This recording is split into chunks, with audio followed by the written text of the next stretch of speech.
Welcome to Category 5 Technology TV. This is episode number 479 for Wednesday, the 23rd of November, 2016. So great to see you.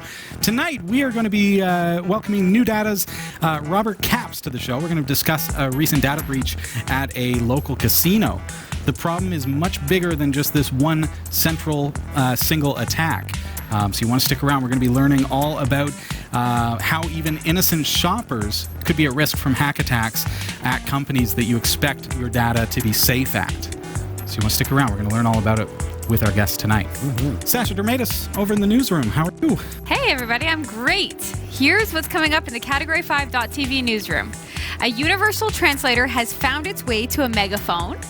The latest ranking of the world's fastest supercomputers is out, and Linux owns it once more.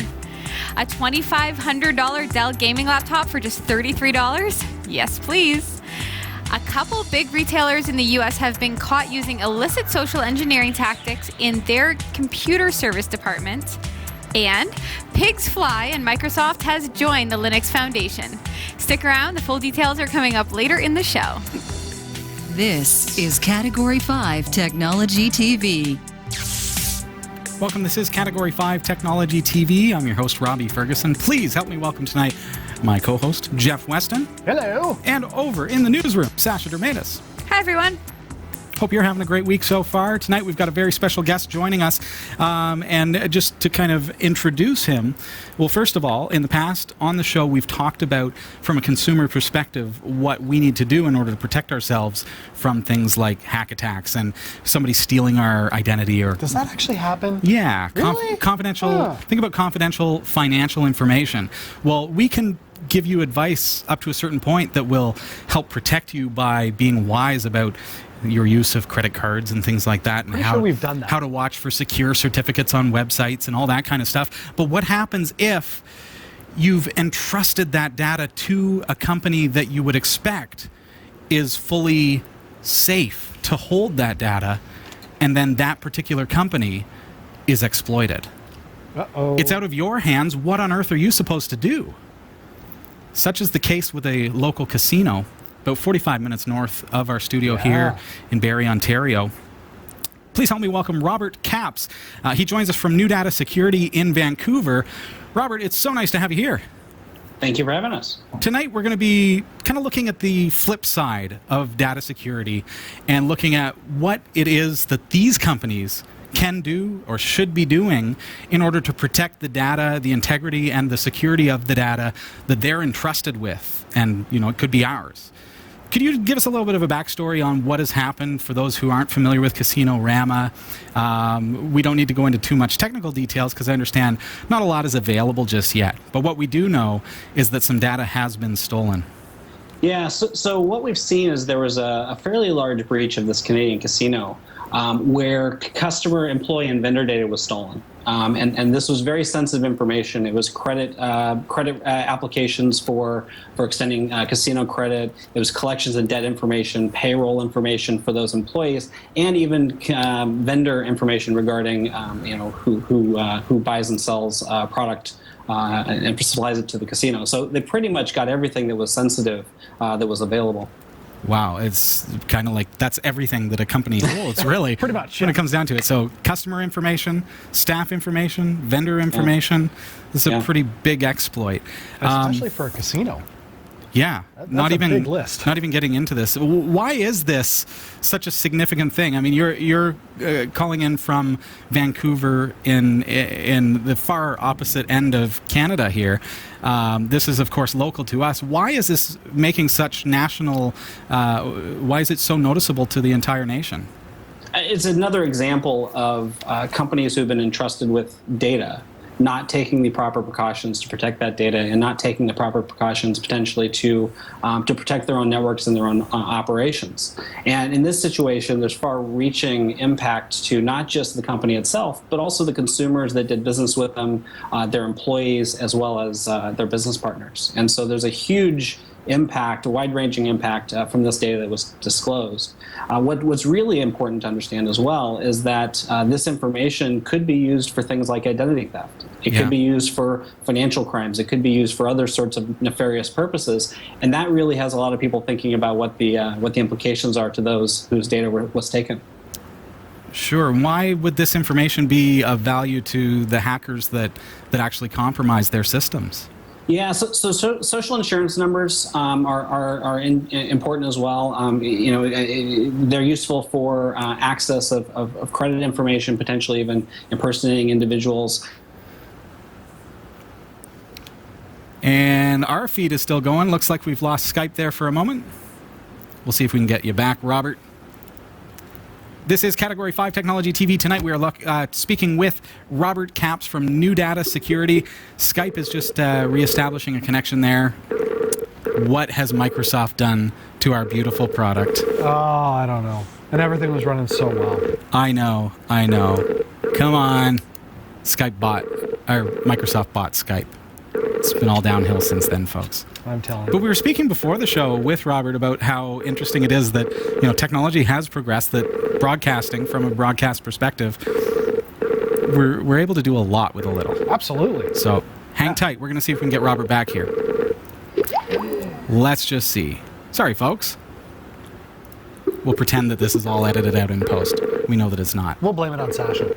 Sasha did this. She's over there kicking her feet like a joyful little schoolgirl and tripping over wires. Last week I broke the microphones. It's true. Yeah. And this week I broke Skype. Huh. Well then, you're just stepping it up, aren't you? Typed Google into Google and broke the internet. That's right. We are talking about this data breach at Casino Rama. Maybe she knows more than she lets on. Dun, dun, dun. I have everybody's SIN numbers. She couldn't log into the chat room. I don't think she did the data breach. Hi, Robert. We lost you there. Skype was down for a moment, but we've got you back. I apologize. And we had a little chat. I mentioned we had a little chat before the show about, technology isn't perfect, but technology. It's come. Technology. But it's pretty amazing what we're capable of, even though we're a small studio in Barrie. You're a guy at home in Vancouver. All right, back to it. We were talking about the information and its value to the people who have compromised that data. Yeah, so like I said, I'm not quite sure we dropped off, but impersonation of the individual is of utmost importance. Access to their bank accounts, access to their mortgages, access to being able to open credit in their name, taking out new lines of credit, or potentially even buying large ticket items like cars and such in that consumer's name, and taking those goods and doing something with them to derive value for the bad guys. There's also a lot of transactional fraud that occurs. I'm not clear that credit card information was involved in this breach, but it is involved in a lot of breaches that we see today. Yep. That level of information is useful for committing financial fraud, specifically e-commerce fraud. So the use of those credentials to go buy things online and then to either use those goods or to resell them to derive some sort of a value. Anytime I see an attack of this scale, where so much data, we don't even know how much data here, but Right. To give an example, I believe it was a multiple gigabyte file that has just been released on BitTorrent server that contains a lot of confidential file information about the employees of Casino Rama. So not to get too much into what is the content and things like that. Obviously, it's personal information, and this affects a lot of lives. But realistically, it's a lot of data. It would have been raw data being transmitted to the hackers. So it must have taken time for them to not just to gain access to these systems, but to get all of that data through the pipe, to find it, to get it, to obtain it, to download it. How is it that someone as large as a casino, for example, didn't immediately catch on that, hey, there's something going on? And how long did they really have before, one, the hacker did their deed, and two, when it was actually realized that, hey, something has gone awry here? Yeah, so much traffic, so much information has gone digital and is now using the internet for transmittance that, back 10, maybe 20 years ago, a large file like that would be absolutely visible as it traversed the network. You'd see a huge, amount of bandwidth that's being used for a long period of time. These days, everything is digital. If you look at your own cable modem at home or whatever type of internet connection you have, and you look at that light flashing away all day long, even when you're really not doing anything online, there are so many different devices, so many different systems that are trading data. 2 gigs drops into the noise. It really isn't difficult for that level of information to be removed from a network without it being identified. Now, that being the case, there are technologies and tools that are out there to look at exfiltration of data after a hack. The fortunate and unfortunate piece is, the fortunate piece is those technologies exist. The unfortunate piece is a lot of them have high false positive rates. A lot of these organizations, especially the smaller ones, don't have large IT teams. They don't have large security teams. It's not uncommon to have maybe 2 or 3 people responsible for the whole organization's information security. And it's very easy to overwhelm those teams with false alerts and noise and other sorts of attacks that go on every single day. So why are we not using like data theft protection and endpoint protection firewalls that are going to stop these things? When a credit card is going through the system or a social security number is going through the firewall, why is it not saying, oh, something's going on here? Are they is a casino missing data theft prevention, or is it just a lack in the technology that we're not quite there yet, or what is it? Not necessarily, right? We haven't seen any media discussing what techniques and prevention technologies they've put into place. One of the key tenets to data protection isn't necessarily just putting fences around it. It's about protecting it whenever you have it in your possession. And I think this is the paradigm that we're going to see a lot more people focusing in on now, because there's a realization across the industry that purely putting up firewalls and throwing more software and more routers and more other configuration and hiring more people isn't the answer. The answer is holistically looking at the data points that are being stolen as critical information and protecting them as such.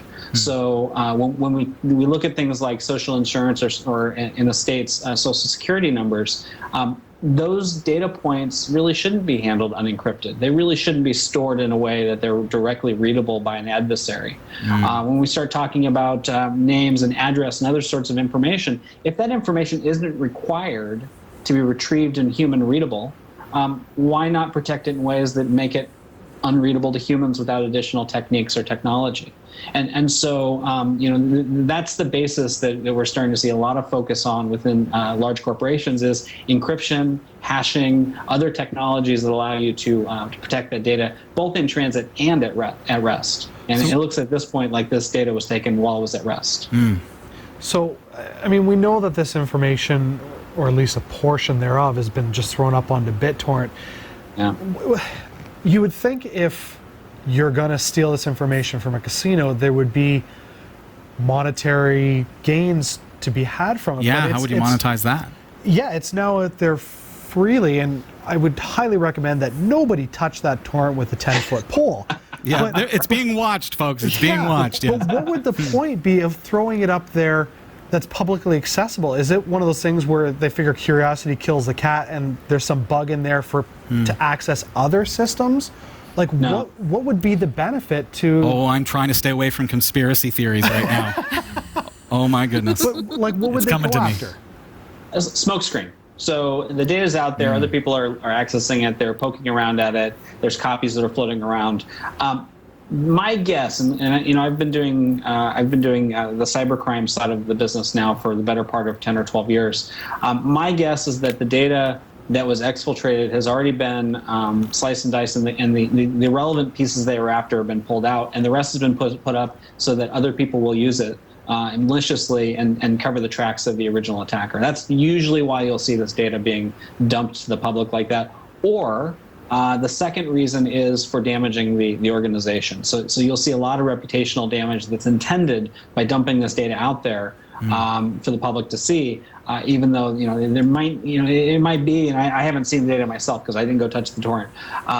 There might be that the data that was dumped actually isn't all that useful. And so it's more of a reputational damage of the organization was stolen from than anything else. Gotcha. And so there's a couple of different ways that might be useful to an attacker like that.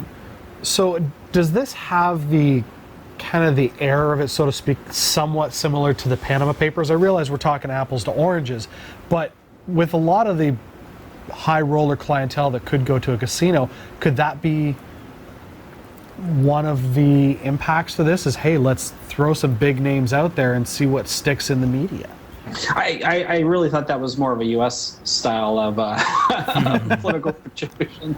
No, that could be. The data that I've seen regarding what's been in the leak has been more about the employees than anything else. That was the vast majority of the information that I've seen reports on.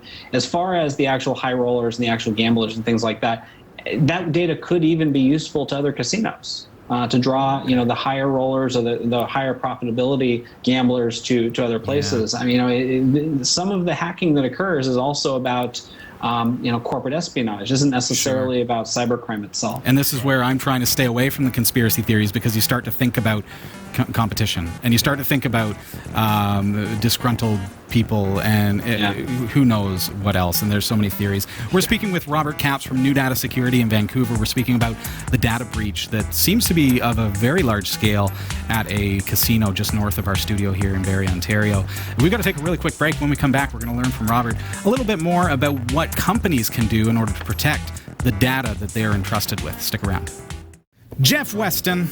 Yeah, man. You're building a brand new, beautiful website. What? Aren't you? No. Am I? Oh, you're a terrible actor. What? This is where acting comes into play. Oh, I didn't know we were acting. You're supposed to act. Okay, fair enough. All right. I'm building a really cool website. Are you building a really cool website? You need hosting. One of the things about a hosting account is you don't want to have limitations put on your website. It's true. How much hard drive space do you have? How many email accounts? How many domains can point to it? Well, we've got an amazing deal for you. For a very limited time, cat5.tv/dreamhost, for just $5 and a bit of change per month, you are going to get unlimited website hosting, unlimited email accounts on that hosting service. You are also going to receive a free domain name. Ooh. So your own .com. Nice. To put that amazing website that you've been working on there. If you want to build a WordPress site, fine. Sign up, cat5.tv/dreamhost. Just don't put Panama Papers on it. Just don't do it. But hey, it's a great deal, folks. Best deal you're going to find. $5 and change per month. Go to cat5.tv/dreamhost. Welcome back. This is Category 5 Technology TV. We are speaking with Robert Capps from NuData Security in Vancouver. We're speaking about the data breach at Casino Rama. And it's been exposed in the past couple of days that a BitTorrent file has been released with a lot of confidential information about their employees.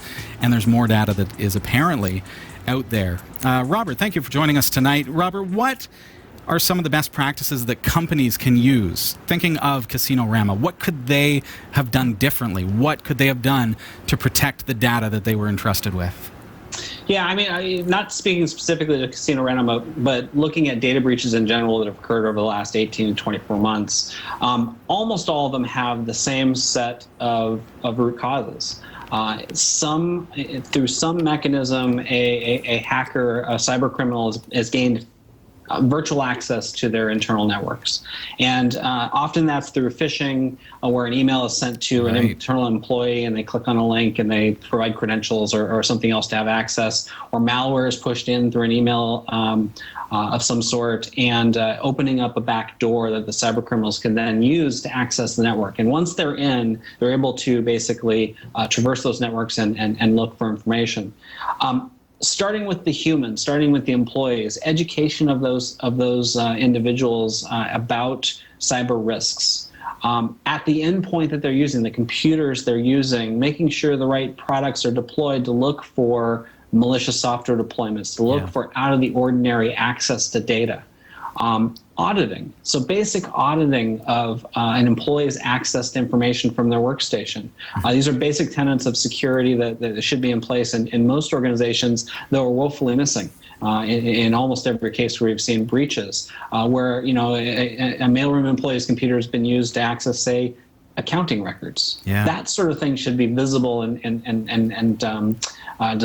be discerned, and alerts should go up when those sort of access occur. I think is it a really hard to find line and a really tough line when monitoring a staff member's electronic behavior, if you will. So let's say DLP, and being able to monitor data as it flows in and out of their computer, seeing what files they open, seeing what data they access. There's this fine line of confidentiality and trust in the employee, but then where's the point when the company gets to the point where, okay, well, we can't actually trust anyone. We have to monitor this. Like, there's got to be a line where I would feel a little violated if my computer was being monitored. Yeah. So there's an adage called trust but verify. You can always trust your employees, but in this case, this isn't the employee itself, that's committing the crime.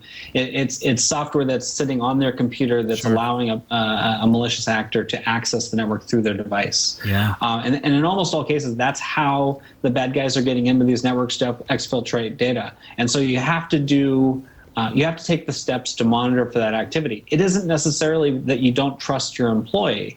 It's that you don't trust the technology they're using. And having the ability to monitor what's going on those devices and contain any sort of intrusion is first and foremost the first line of defense against these sorts of attacks. So maybe the trust thing is something that needs to be addressed right out the gate with your employees, because of the fact that if I as an employee feel untrusted because I know I'm being monitored and there's a miscommunication there, then I may try to find ways to circumvent the very things that are protecting the company. Yeah. Well, and also using those technologies to really look for the threat vectors we're talking about, not necessarily policing whether or not they're on Facebook or spending time on Twitter or watching YouTube videos while they're at work. I mean, there's a fine line between babysitting your employees and making sure you're taking the right steps to secure the infrastructure and the data that you're entrusted with. Right. And so there is a degree of difference between those two things. Now, obviously, data breaches are becoming increasingly common. I even hate to say that they're common, but they are. And that's because there's a lot of value.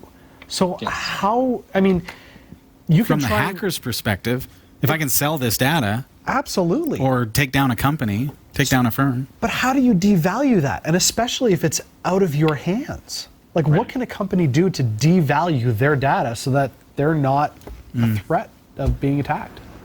Yeah, devaluation of data starts with the concept. The core tenet is making that data useless in the hands of an attacker.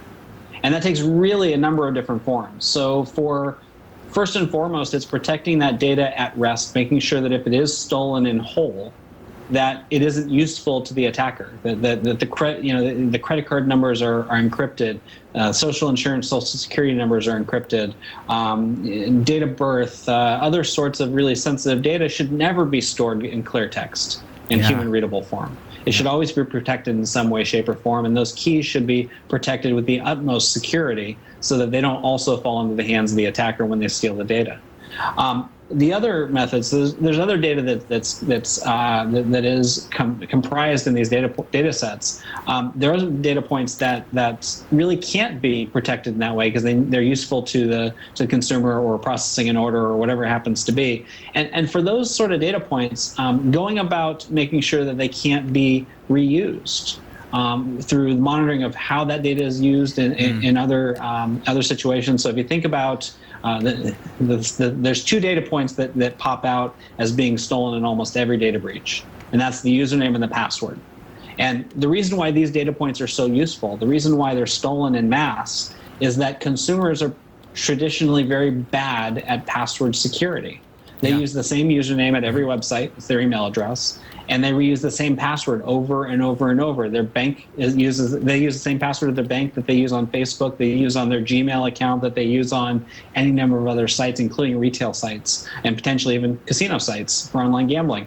And when that username and password is compromised at one website, What ends up happening, and what we see over and over with our customers and over in general, is those usernames and passwords get tested at all the major websites, whether they're e-commerce, financial, gambling, whatever they happen to be.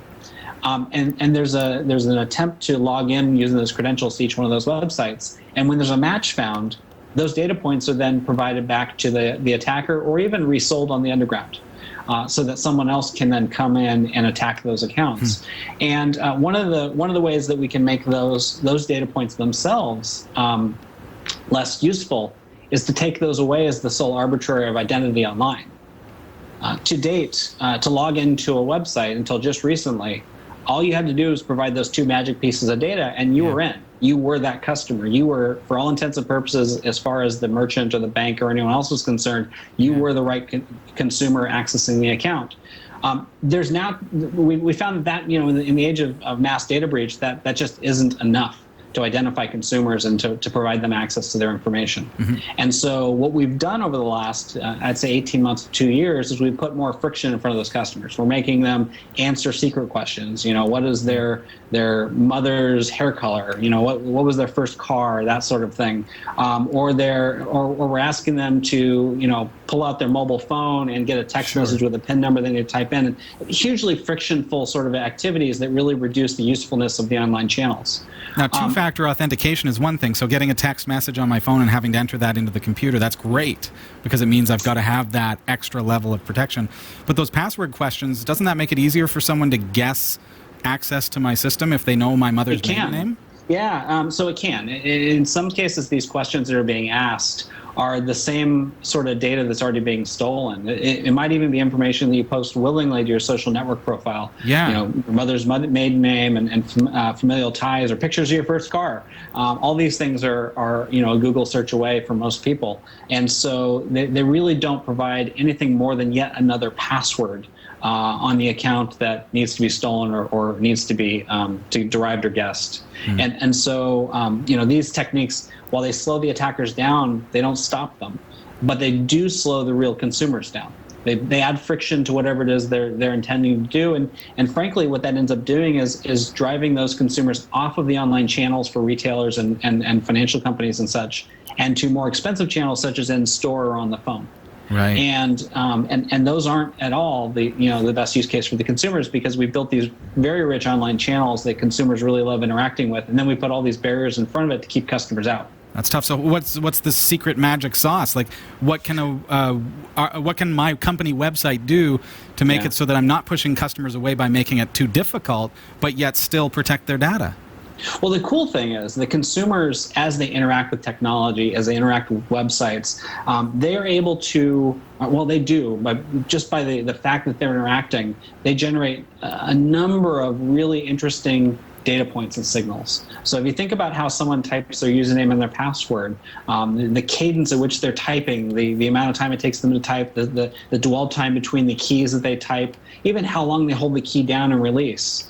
All these data points can be collected and analyzed in real time to identify patterns of access that are indicative of the real account holder versus those that don't necessarily match. And so a large percentage of these instances where we put customers through these high friction events like two-factor authentication, in a lot of cases we're putting them through that inappropriately. We're adding friction to the good customers, and we're not necessarily reducing the risk profile. If we're able to discern those people that truly look like the people that should be interacting versus those that we just don't understand are the right people, there's that subset of unknowns that we can put through that more friction and process and truly discern out which ones are good and bad from there. But right now we treat everybody the same. We basically treat everybody as a potential adversary, and that really becomes impactful to the customer experience. Yeah, it reminds me of the contact form where everyone has to fill in a CAPTCHA. It's like you are guilty until proven not a robot. Yes. So you allude to, I get the sense like the answer. Like, is there something that I as a company can use? Is there a resource, or is it just a mindset and just understanding and flowing with technology as it progresses? What is the secret to keeping that data safe?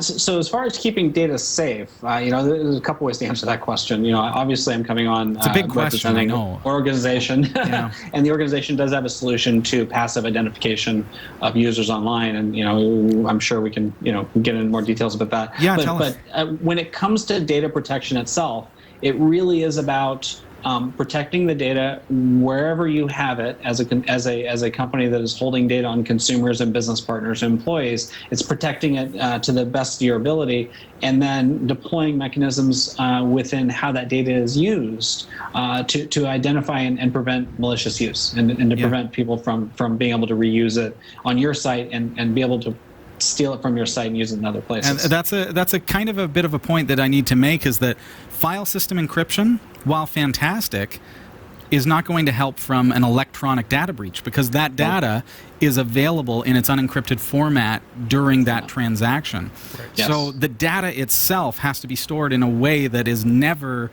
reversible in such a way. Is that kind of... You're the pro, man. I'm getting my head around this, because I use file system protection. But as you're speaking, I'm thinking, well, that protects if someone steals my hardware and they don't have the decryption key.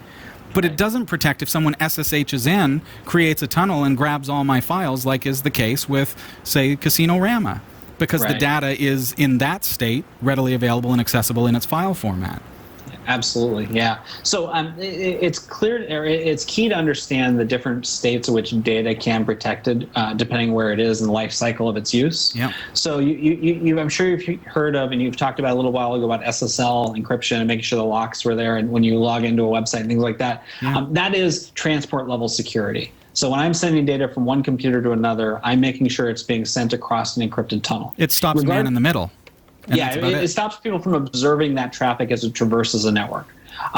That doesn't protect the data itself. That data, once that tunnel is terminated at a computer, and that data is loaded into memory on the computer, that data is now subject to other sorts of attacks against that device itself. Mm-hmm. So there's also data level encryption, where you take the individual data points and you encrypt them with different keys or different techniques than you would the encryption that goes across the wire, or the transport level encryption.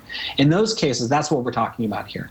So the data points themselves need to be stored in a way that is agnostic to how they're being handled or stored. So I could place these data points, I could print them on a postcard and I could mail them through the mail. I could put them on a hard drive that didn't have hardware level encryption. I could send them across the internet unencrypted, and that data would still be secure from prying eyes and still be secure from theft and reuse, as long as the keys are maintained securely. And there are mechanisms today that are available to large organizations where those keys are kept in hardware level security devices or appliances, and the data is passed in for decryption and passed back out in clear text to a specific application, and vice versa. Clear text in, encrypted out. And that technology has become really on the forefront of protecting those physical keys, because these are appliances that aren't running in the context of the application. They aren't running in the database. They aren't running on the application server. They're the separate hardened device that does that function and that function only. And so in those cases, you still have an exposure, but only to data that's currently being transacted against. Mm-hmm. And so that itself is a much smaller subset of data that can be attacked than taking a whole database. At some point, data has to be decrypted in order to be processed. And that data will always be, during those microseconds, milliseconds, whatever, seconds, minutes, hours, whatever happens to be of processing time, those data points will always be accessible in some way, just by their very nature, until we figure out how to do, encrypted transformation, all kinds of other things that I'm sure we're working on in a lab somewhere around the world. But there is an exposure to all data when it's being processed. But the key piece is to understand that that's a much smaller subset of the overall data that exists, and it's a much harder attack at scale to steal all of the data from a company if you're getting little bits and pieces as it's being processed. I think I get what you're saying. So we're looking at a scenario where, okay, we can't make it entirely impenetrable, but wouldn't it be nice if the news changed to, there's been another big exploit today. One person's credit card was revealed, and the rest are safe. Right. And the bank's already mailed them a new card. Yes, Right? exactly. They've already canceled it and reversed all the transactions. I mean, it would be a completely different world. That sounds like something for, big business is going to be able to afford this kind of technology. Is there something for the smaller sector as well, like SMBs? Yeah, I mean, with SMBs, a large percentage of these companies that are doing large data set processing or large volumes of transactions as a small company aren't doing them within their own four walls. They're outsourcing a lot of these services to larger service providers who are providing these services basically on demand. And so this sort of technology is still available to the smaller organizations who aren't trying to build it all themselves. Now, if a small company is trying to do this all themselves, they are at risk, and they're going to have to take on some additional safeguards and some additional security that a number of other companies who are outsourcing these technologies to learn. And it looks like Skype is locked up there again. What I'm thinking, I mean, we've had the discussion, we're going to reconnect with Robert in just a moment. We've had the discussion in the past about the school system and how the school is now tapping into third-party services for payment processing and for all these various services that require transactions. And they're storing children and parent and payment data within their systems. Yeah, absolutely. And that is a concern. Well, and it's interesting because just this week, the last couple of weeks, one of my sons keeps coming home and he's like, "Oh, I'm doing well on this game." Right. I'm like, yeah. "You're playing a game at school? Yeah, it's a math game. It's all good." Right. And so, but it's the same password that I have for this, and this. Right. So I'm sitting there going, "Okay, what is this?" I look it up online. I can sign up for an account. Yeah. And then I have access to this information that he's using at his school. And it makes me wonder, if my system's hacked and he's logging in from our system, now you can access it from the school as well. Yeah. Because they're using this service. Sorry about the Skype there, folks. It's interesting. So that's a whole other can of worms. Hey, if you've got a business, you've got to check out. You've got to check them out over at NuData. We're trying to reconnect with Robert here.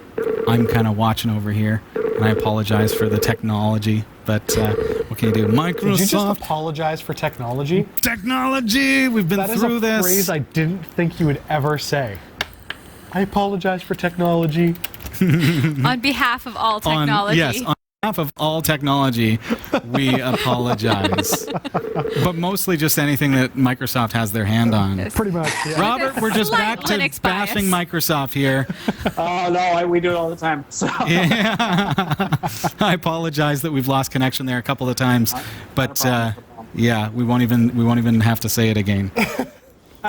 We're speaking about a little bit about how the education sector, Robert, has really been tapping into those third-party services that you're talking about. And my children's school, they don't have the resources, the capabilities to create these systems to take the payments for the lunchroom. And they want to get out of taking paper money and checks. And so they're trying to utilize third-party services in order to create a pseudo online transaction service. But how do we know that these third parties are safe? And there's no certification, there's no proof that they are protecting the data and things like that. So I think we're just kind of brainstorming here as we were lost on connection about the fact that there are so many vulnerabilities out there. Yeah. So many tough scenarios where I can't protect my data, I can't protect my children's data because it's in so many hands. Right. So there are industry standard requirements for data protection and data handling. So if we look to the payment card industry, there are standards that Visa, MasterCard, American Express, and other brands have enacted through the PCI framework, the payment card industry framework for securing the handling of that data. That set minimum requirements of organizations. If you're going to process credit cards, you will abide by these rules or you won't have the right to process those cards. Okay. If we look at those as minimum standards for very specific data points, the same sort of technology, the same sort of techniques can be applied to your address, your phone number, your email address, your date of birth, other data points that are being collected and processed on your behalf to provide online services.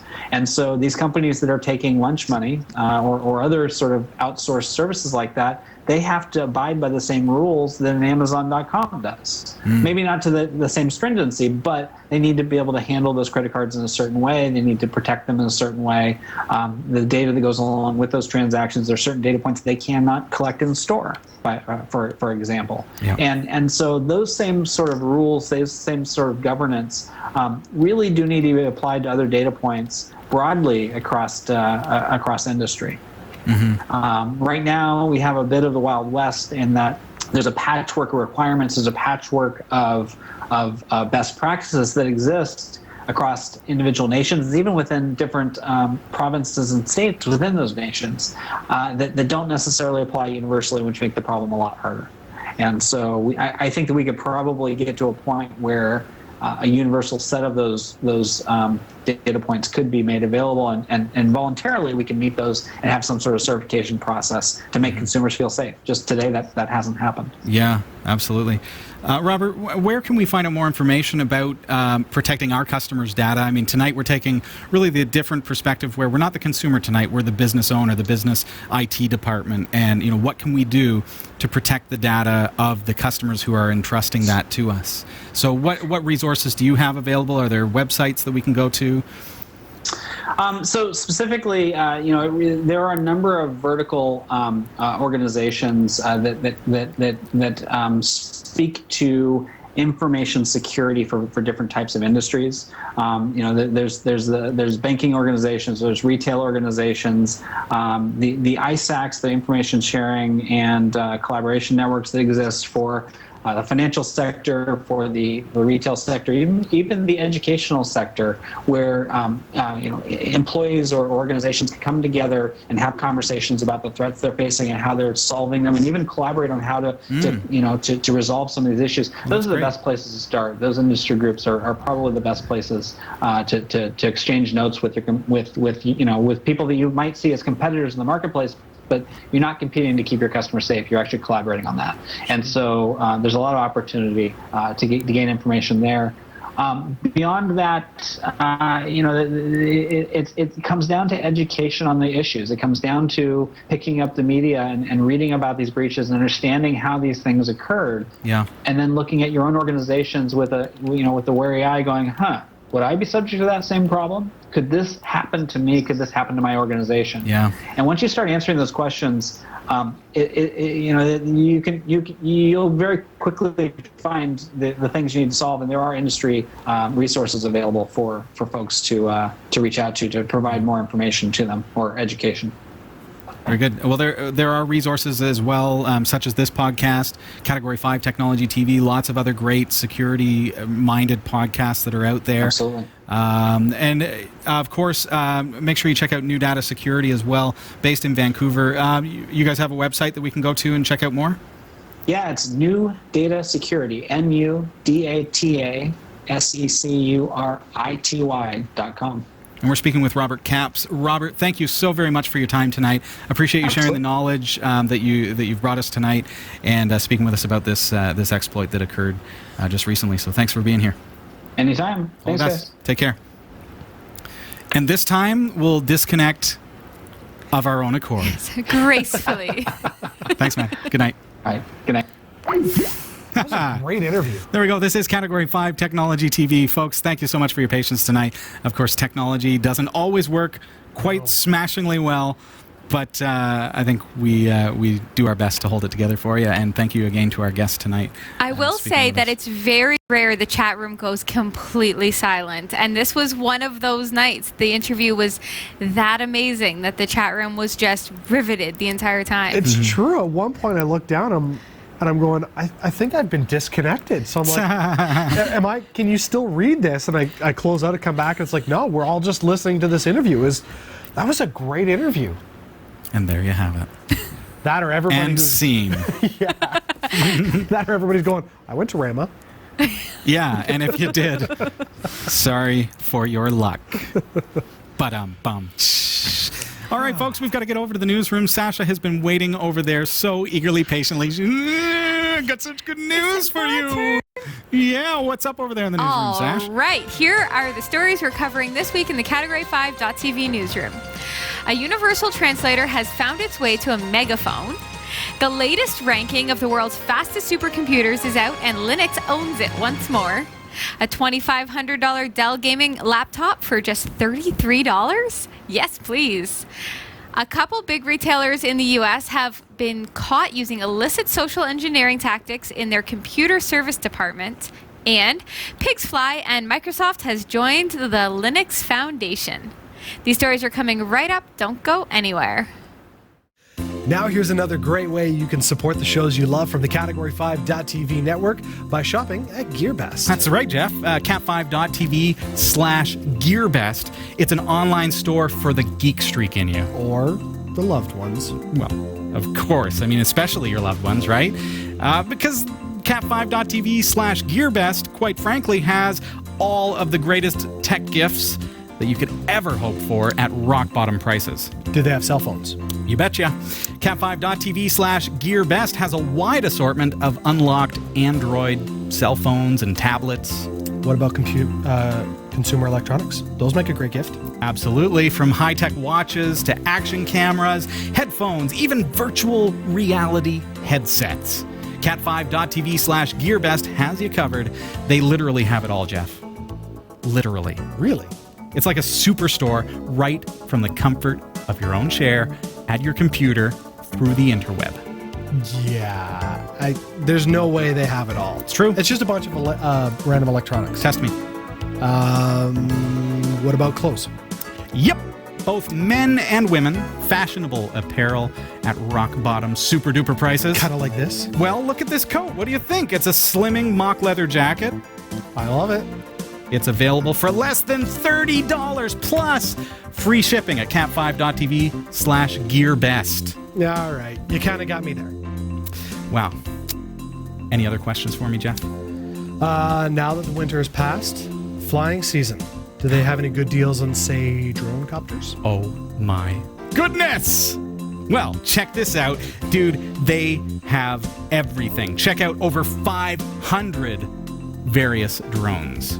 And not only that, they're available marked down by about 30 to up to 63% off the regular price. Love it. What's the website again? Well, you're going to find Gearbest on our partners pages for any of your favorite Category 5 TV shows like New Every Day, Category 5 Technology TV, The Pixel Shadow. But of course, if you want to shop absolutely right now and you want to go straight to the site, all you have to do is visit cat5.tv/Gearbest. See, that's easy. cat5.tv/Gearbest. That's right. Happy shopping. I'm Sasha Dermatis, and here are the top stories for the week of November 23rd, 2016. As Japanese tourism grows, businesses struggle to bridge the language divide between international visitors and locals. Panasonic, however, may have a solution: a multilingual loudspeaker. The Mega Honyakyu, an amalgamation of megaphone or megahon and translation, which is Honyakyu, automatically translates Japanese into English, Chinese, and Korean. Simply speak into the microphone and the machine listens and analyzes the sentence structure and transcribes the words. Using the integrated touchscreen, pressing the respective dialect buttons outputs your sentences into one of 3 available languages. So cool. Very cool. Aimed at corporate consumers, including train stations and airports, the amplifier could prove very useful in crowded locations and tourist destinations where information is dispensed to groups who may all speak different languages.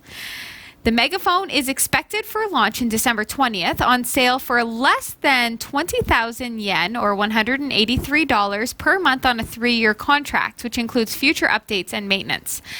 It does seem steep, in my opinion, for only 4 languages. It is amazing. Kind of reminds me of the Tower of Babel, however. It does seem amazing in that all of a sudden, in real time, you can get a translation that is broadcast loudly for groups of people. However, it bothers me that there's only a couple of languages. You know what, though?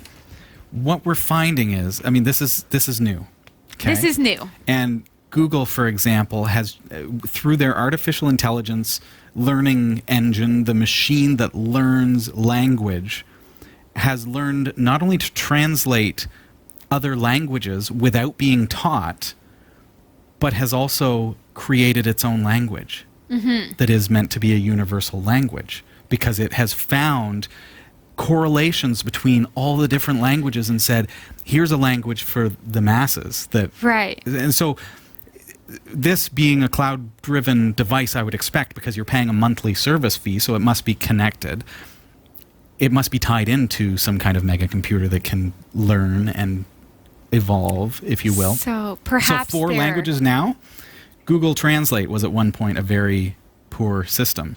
Right. Now it is translating into languages that it was never taught to translate into through artificial intelligence. Right. See, there's 2 things I have to wonder about this. One, if you yell louder into the mic, does it amplify the voice that much more?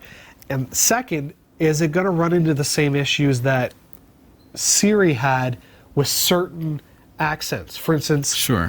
When Siri came out on the iPhone, it didn't pick up anybody who was Irish.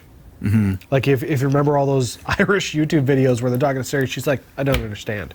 Like, is this megaphone designed in such a way that it will, if you have an accent, will it pick it up? I want to see it in operation in that busy train station. Right. Where it's very noisy. In truth, I mean, 3 of the 4 languages are tonal languages. English is the only one that isn't tonal in that situation, I believe. Right. Right. So that's an interesting fact. Your story reminds me, my dad visited me once when I was living in Quebec, and he did not speak one iota of French. Quebec is basically French speaking. He just spoke really loud English and expected at that point everybody would understand. If I speak loud enough, you will understand me. I will yell English. That's how into it your works. skull. That's how it works. Sasha, I have to bring up, because we live in this amazing time, and so it really is. Do we have Translate on here? Anyone have the Translate app? I can download it. You know, to tell you the truth, it's amazing to me in the fact that Canada is super inclusive and we really love all cultures. And if a situation like a Translate app becomes so easily accessible to everyone, it really would help everybody feel more at home. Because I could understand what you're saying without you stressing out too much about learning my language. Sure. Like here's Google Translate on my phone. I'm going to just try this. Hello, how are you today? Hello, how are you today? Bonjour. And it's useless. Comment ça va aujourd'hui? Let's try again. Hello, how are you today? It crashed. Well then. But in a split second... That's useless. I hope that the megaphone doesn't crash. Oh. Come on, Google. Hello, how are you today? Did you do it? Hello, how are you today? Very poorly example, Robbie. Google has attempted to implement this whole universal translator thing, but as you can see, I'm talking. It's detecting my speech, and it's not doing a thing. Okay, hold on. It's useless. Here we go.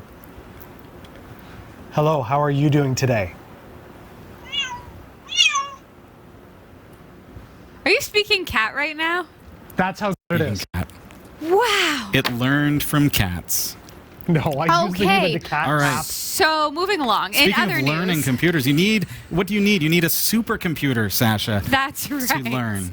The top 500 list shows 498 of 500 of the speediest computers on the planet are running Linux.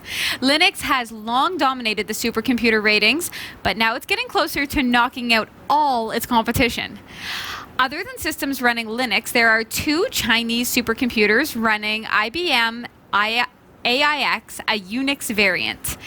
This pair, tied at 386 and 387, may not be long on the list. That's because supercomputers are growing ever faster.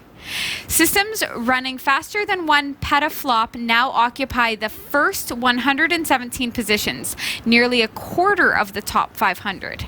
Last year, there were only 81. At the bottom of the list, the slowest systems run at 349.3 teraflops. In November 2015, the bottom supercomputer ran at 206.3 teraflops. Analysts at ZDNet believe that 434.8 teraflops, the Unix system probably won't be around for another year, and Linux could completely dominate this list by this time, 2017. Microsoft Windows was bumped off the top 500 1 year ago. My brain can't even wrap around the speed of these computers. Like, I don't even understand what a petaflop is. Pentaflop. I love it. What is a petaflop? What is it sounds a like the pentaflop? world's worst dive. Your computer's only 400 petaflops? Off the list. Like, That's what would that do? What would that do to... What would you use that for? Would it be for gaming? Is this a gaming thing? Oh, data processing. My goodness, Sasha. Oh my gosh. Could you imagine gaming? I don't know. Hello. Sorry, Sasha. I actually can, and it's going to be very high quality virtual reality. It's going to be amazing. See, these things happen. No, this is used for solving the world's mysteries. Yeah, Like how to finding translate? finding out how long pi is. Doing all kinds of mathematical operations that are insane. So at some point, some Finding computer's going to cures for find the end of diseases. pi Maybe. and cure There a is disease. no end to pi. Maybe. Maybe. And maybe Maybe translate we'll into more than repeat. 3 other languages. Maybe one of those supercomputers is going to be used to run that robot kitchen that emulates Gordon Ramsay and Sasha's mom. I do not understand why you take such offense to this kitchen that is going to cook your grandmother's lasagna till the end of time. Dell accidentally put their $2,500 laptops up for just $33, and Mexican officials are forcing them to honor the sales. Mexican officials have ordered Dell computers to honor the sale of laptops that had been mistakenly advertised online for just 679 pesos, which is 27 pounds or $33. The computers normally sell for up to 50,000 pesos, which is 1,990 pounds or $2,500. But because of an apparent software malfunction, only the shipping costs, which was 679 pesos, were included in an advert published earlier this month. When the U.S. company realized the mistake, they promptly canceled the sale and offered refunds, but buyers complained. Some created a Facebook group inviting other buyers to refer the case to Mexico's Federal Consumer Protection Agency, Profico. Profico agreed to consider the complaints and said on Thursday, Dell will have to deliver the equipment offered to the customers who received an email confirming the sale before the ad was withdrawn. Wow. Yes. The agency also urged the company to improve its customer service mechanisms. Dell later acknowledged it had made a mistake and said it was working with the relevant authorities to rectify it. It is not clear how many computers were sold before the ad was taken down. I really hope, a lot of people bought this computer. Because What a score. That's amazing. That's like Black Friday times 10. Oh my goodness. Okay, but there's 2 bits of information in that story that make me question it. One is they say it was a software error, and then at the end they say that they're working with the relevant authorities. I don't think that Dell is pleased about the decision. Yeah, what are they going to do? Once it's out there, okay, there was a woman in the States, I saw this on the news a couple of weeks ago, who won a ridiculous amount of money at a casino, like a stupid amount of money, and the casino authorities came up to her and said, "Oh, I'm sorry, that was an accident. Here, you can gotta I be buy kidding. you lunch?" Right? No. You can't. Yes, you can buy say, me lunch Oopsie, on my sorry. new boat that you're buying. Yeah, exactly. Oopsie, sorry. You're gonna have to pay real price for this computer. No, it's online for $33. I'm buying the computer for $33. Sorry about your Yeah. luck. But one thing I need to know, if somebody was in, say, the west coast of Mexico, and it was 5 o'clock, and they got their email confirmation, and then the email from Dell was sent on their server at 3 o'clock, could they Oh, then how did this turn to that? Sorry. I had to pull in a time zone question. question to get the glare from Sasha. Okay, but That's frustratingly difficult here's- for me because I don't understand time zones at all. Yeah, I know. I'm trying to keep up with camera switches here. You guys are back and forth fighting all the time, and I'm like, Jeff, Sasha. Here is the fear that this instills in my heart, in the deepness of my soul. If a company can't, there's two sides to this. Absolutely. A company will maliciously post an ad as a door crasher, if you will. This is unbelievable, and it gets you to click on and come onto the site and buy. Yes. And then It's usually like toilet paper or milk. there you go Yeah. again. I'm pushing buttons. Yeah, it's usually toilet When paper. do you and buy but milk all of a sudden, online, it's Sasha? 25. You can buy milk well, through you our know. partner links, and Curdled so by if the they time can it do arrives. that, then it's dishonest on their part. Yes. I don't know that that's what happened here. If it was in fact a software error, where does it end in that a company now feels that we cannot make a mistake, and if we make a mistake, we are going to pay through the teeth for this? And the fear with that for me is that it could be some low-level employee or lower level employee than the top dog who makes that mistake and now is in a position where, okay, am I going to lose my job over this mistake that just cost the company millions of dollars? Yes. Because I accidentally pushed to put this up for $33 and made that mistake. And because the courts have said I have to honor that now. No, it was a mistake. If it was a mistake.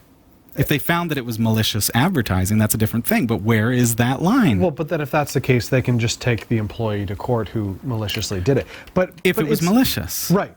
But it's no different than if you walk into a department store and you purchase product X off the shelf and you see that it's advertised for Sure. some stupid discount, and you go up and you check in and you're like, oh, sorry, that's not what Yeah. it says on the shelf. So they honor that.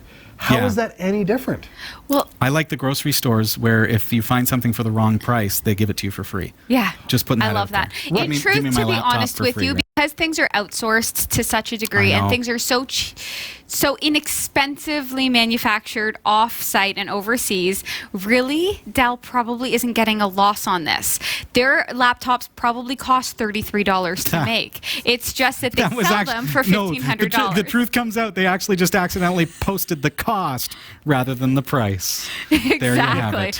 They're pretty much breaking even on this. Speaking of But companies it's one doing, country, though. Malicious. let's talk about companies doing malicious things in order to gain from their Right. customers. Office Depot and its sister retailer Office Max have stopped using a technically dubious piece of malware scanning software after two news services caught the stores recommending costly fixes for PC infections that didn't exist. According to an investigation conducted by KIRO TV News, four of six stores in Seattle and Portland, Oregon, claimed that out-of-the-box PCs showed symptoms of malware that required as much as $180 for repairs and protection. The computers, according to the report, had never been connected to the internet and were diagnosed as free of malware by security firm IO Active. A separate TV news team from WFXT in Boston reported on Friday that the same free scanning service Office Max offers similarly misdiagnosed two of three brand new PCs as potentially infected. According to an IO Active security researcher who spoke to KIRO, PC Health Check automatically signals a malware problem when store employees check any of the four boxes indicating a customer has experienced pop-up problems, slow speeds, virus warnings, or random shutdowns. Derek Held, the IO Active researcher, said that when any one of those boxes is checked, malware symptoms is shown in the report. He says it doesn't matter if anything else was on the report, it was automatic that shows up on the report. KIRO also reported that PC Health Check is sold by Support.com, a company that, along with partner AOL, agreed to pay $8.5 million in 2013 to settle a lawsuit alleging they misrepresented the result of free malware scans and then charged fees to fix the non-existent infections. These are big companies. So malicious. These are big retailers. Come on. Ridiculous and evil. Why? And they're basically treating it as though, you've exposed this practice that you're bad for exposing it. Yeah. And they're stopping using the software as if they didn't know that this was the case. Hey, Dave, have you ever had your computer go slow? Yeah? You've got malware. Come on, bring it over. I'm going to charge you $180 to fix it for you. Oh, what? You've never even taken it out of the box? Oh, What? it's brand new? Sorry about your luck. $180. Thank you. Yeah. Wow. And the thing is, people will fall for that because they believe the store has good intention, right? They would assume that an industry like that is honest. I don't like... You know what? And a lot of times these stores, not even necessarily looking at this particular store, but a lot of times these stores, the staff that work behind the counter at the tech desk aren't technicians. Right. They're salespeople. So they have a set. Is your computer slow? Yes. Okay. Perfect. You've got malware. I'm going to run the scan for X number of dollars. So they throw the software in. They run the scan. It comes clean. Just salespeople. Yeah. All right. Here's great news. This is the best news story of all time. Microsoft has thrown its financial weight behind Linux, the operating system that rivals its own Windows. It is now spending $500,000 or £400,000 to join the Linux Foundation, which promotes the open source OS amongst businesses and developers. That's also known as the lint between their toes. Yeah. $500,000. It's like nothing. Oh. Yeah, but, you know. I thought you were talking But about that's Linux. good. No. Linux It's like between Linux their is toes. the Linux. What? Other platinum members include companies such as Google, Facebook, and Samsung. Microsoft and Linux have not always seen eye to eye. In 2001, then Microsoft chief executive Steve Ballmer said in a widely reported newspaper interview, "Linux is a cancer that attaches itself to an intellectual property sense to everything it touches." However, the company's priorities have changed over the last 15 years and under its new leader, Satya Nadella. Much of its current focus is on the cloud. In particular, the Azure online storage and data processing services it sells to other organizations. As the tech blog ZDNet noted, it's only on the desktop that Microsoft is still omnipresent. Everywhere else, clouds, supercomputers, and servers, it's a Linux world. Microsoft said that it wanted to help developers achieve more and capitalize on the industry's shift towards cloud-first and mobile-first experiences. Jim Zemlin, executive director of the Linux Foundation, said Microsoft has grown and matured in its use and contributions to open source technology. He goes on to say membership is an important step for Microsoft, but also the open source community at large, which stands to benefit from the company's expanding range of contributions. So Microsoft is saying, "You're welcome, Linux. You're welcome. We're joining you."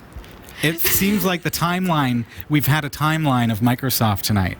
So it starts with Linux is a cancer that everyone who tries it loves and wants. That's essentially how I heard that quote. Yep. And then Linux bumped Microsoft completely off the top 500 servers list for the top 500 supercomputers in the world, so that Microsoft for the past year has not even been on that list. And Linux has 498 of the slots. Just a And small then, margin. next along the line in the timeline of Microsoft, Microsoft joins the Linux Foundation with its tail between its legs, Yes. Yeah. hoping to get in on that. I'm not surprised that this is happening. I mean, if you look at desktops... Good move from Microsoft's standpoint. Sure, But to absolutely. me, in my perspective, it's a good move on Microsoft's part. Yes. The news tends to spin it that this is a good thing for Linux, which sure, I'm sure there's going to be contributions there, but to me, this is a Linux world now. Absolutely it is. Look at the devices that are running the internet. Sure, but I mean, if you look at the way that Microsoft has changed the way they do things, I mean, they're now handing out software for free, like the desktop software. You can get it free. I mean, it spies the crap out of you, but it's free. But I mean, if you get things like Microsoft Word, it's now no longer you buy the software and you've got it forever. It's a monthly A subscription, yeah. So if Microsoft is realizing, hey, we're losing bucket loads of money to open source software that people can snag for free, we need to find another way around this. And so I've been watching Microsoft for a couple years go to subscription-based services and are walking away from their one-time fee because they know that they're going to get pummeled. It's true. Yeah. It's true. I love Linux. I like my laptop. I have a girl at the office I work at who really loves Microsoft, and it makes me grit my teeth. Because I think to myself, because she is just... so naive. I just think to myself, if only you watched my show just once. Not that it's my show. Sorry, Robbie. Watch my show. This is entirely the Sasha show. Every time I switch the cameras back to Jeff and I, she's like, give it back. You switch to Sasha? I need to get her a foot switch. That's right. I need to be able to switch the cameras. Yes. Thanks for watching the Category5.tv newsroom. Don't forget to like and subscribe for all your tech news with a slight Linux bias. And for more free content, be sure to check out our website. From the Category5.tv newsroom, I'm Sasha Dermatis. This is my show. Thanks, Sasha. This is Category 5 Technology TV, my show. You know, welcome back. Given the fact that, you know, Sasha thinks this is her show, it brings me to some of the comments that we've seen online from Before we get into comments, come on. I want to give you one of these. Christmas time, Chipolo. We've talked about them on the show. Great product. Chipolo Plus is now out. It is louder, it is tinier, it is better, it is waterproof. Now you can put it on your dog. Waterproof. Yo. So your dog runs away, you can track it with your phone. What does a dog have to do with being waterproof? Because they jump in pools of water. All right. Check it out. Go to cat5.tv/Chipolo. CHIPOLO. And we're going to give one of those away Chipolo. in the Christmas contest, and then we've got another one to give you. We've got a couple of different opportunities for you to win. That is a tracker. So if you ever lose your stuff, you'll be able to find it on a map. You're going to be able to make it beep so that if you if it's in the room, could put it on anything, like it's on. You could put it on your phone. You could put it on your car. Not that you would lose your car, but you know you could put it on anything. You could put it on your car if you fear that your car is going to get stolen. You could put it on your bike. Oh, I want it on my bike. Yeah, and then someone steals your bike, and you can pull it up on a map and see where it is located in this world of yours. Super great idea. Okay, sorry, I interrupted. Your dog. You could put it on your dog. Win this, folks. I will just for a second let you know a little bit more of the time zone thing. Dave went to Newfoundland a couple weeks ago, and I actually had to call him and be like, "What time is it there?" Yeah. I don't get it. Sorry, Dave. Why are you still calling me at 4 a.m.? I don't get it. I don't understand. I don't understand. It's not 4 a.m. All right, going back to where I was. Yes. So the fact that this is all about Sasha. All about Sasha. We are now getting requests What do we got now? to zoom in more on Sasha during Zoom the in news. more on Sasha? People need to see more of Sasha. Am I that small in the newsroom? No, they just need to see more of you. Ronald Morissette Jr. was watching the show a few weeks back and was like, dear. you need to zoom in on Sasha. We'll do our best. We need more Sasha. You can buy a bigger TV through our partner links. That's right. Amazon. They're on sale right now, Black Friday sales. So check it out. Oh, Hey, good thanks, buddy. times. Yeah, well, we've been trying to tweak the newsroom.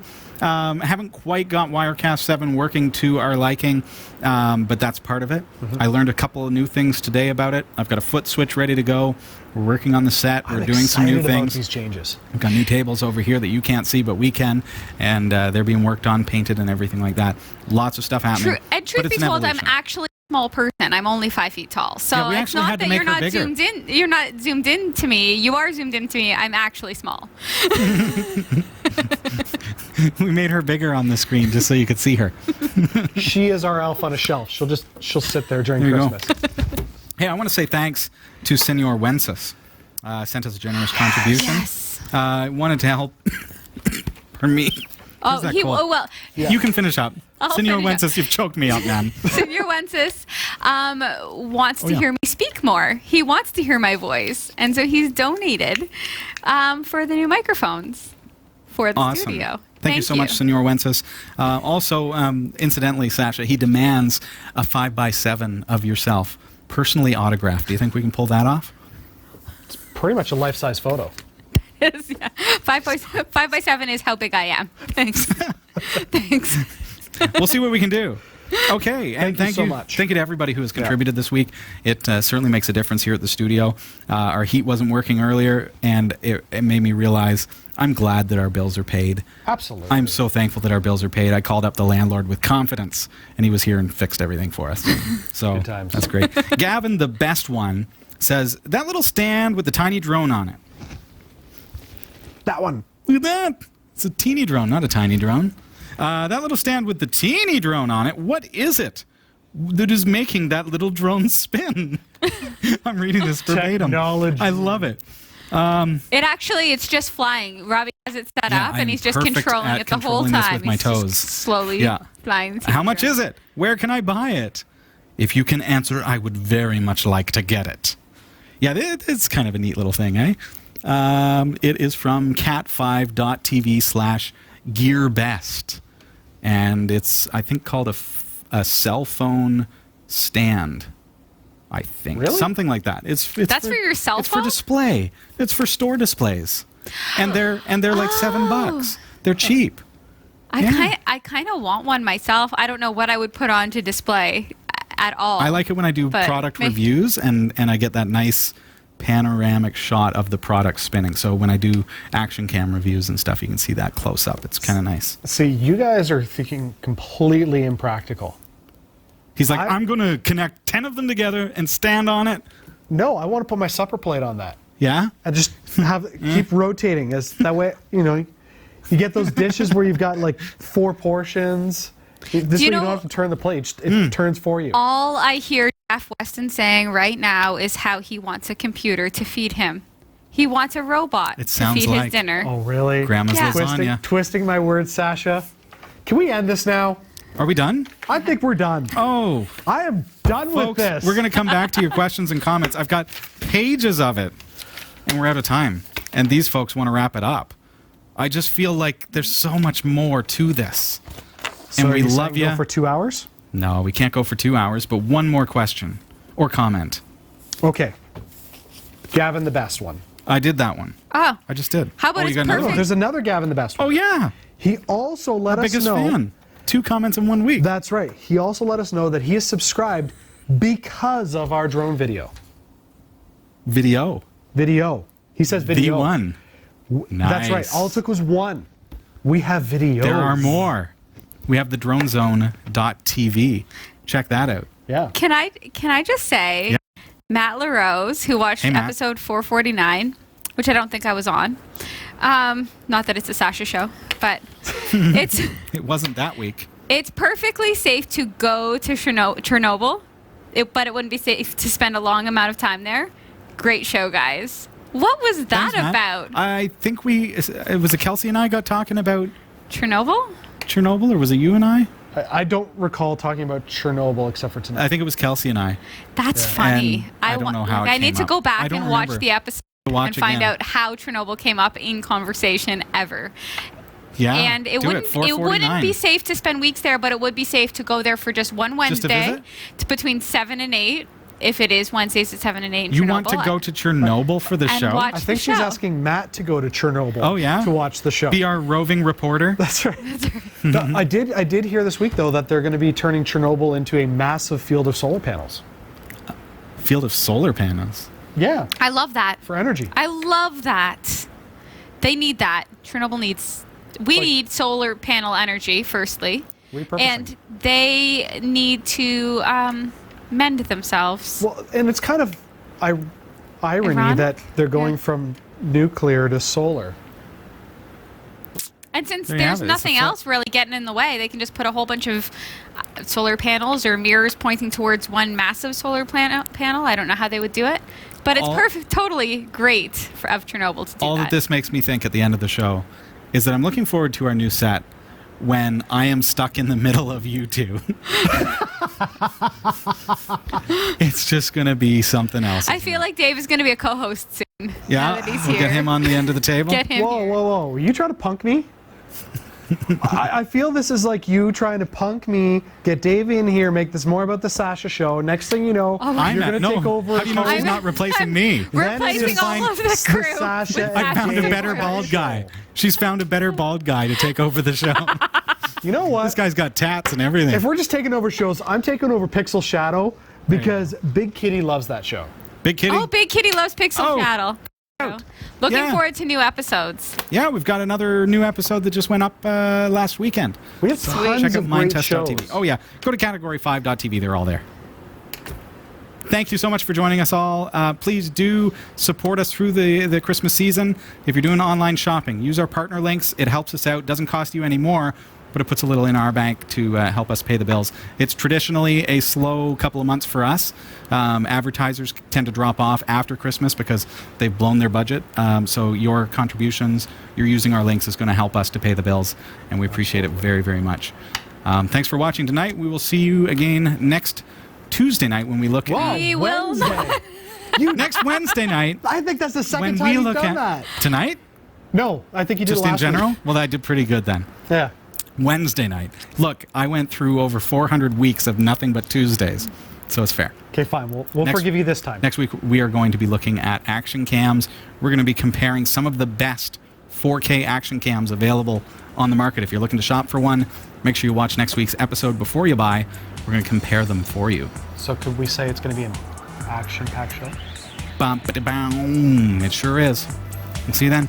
Good night. Bye. Bye.